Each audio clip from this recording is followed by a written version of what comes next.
then make effort to achieve enlightenment? You go for it, or is it just happening when you live it alone? Enlightenment is just an understanding the incapability of our intellect. So the understanding the incapacity. For example, we cannot go through this wall. We can go this way, but we cannot go this way. So we are incapable to go through this way. So if you understand this one, we will never try to go through this way. So in this way, if the intellect cannot solve any problem, we cannot give response to the intellect. So if you do not give any response to the intellect, so what will do? The intellect will not act unless it gets responsibility.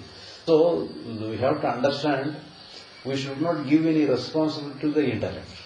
The understanding alone is enough.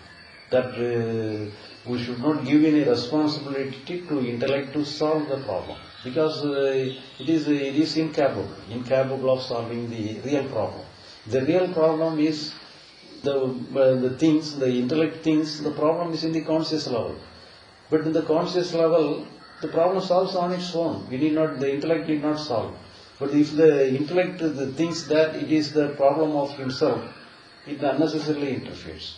And writing it's like a light. And one evening, suddenly, it's intellectually. So our intellect has no power. So you had before many experiences like that, but it was just experiences. And then one day you understood.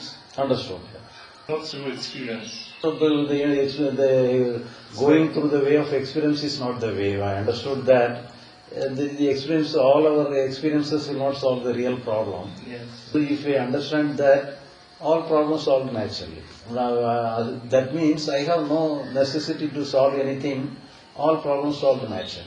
But if anybody instructed me early, I need not waste all the times for 40 years. And very easily, very shortly, we can end my journey, because Buddha has tried to end his journey within 6 years. But I have to finish it for 40. I have to take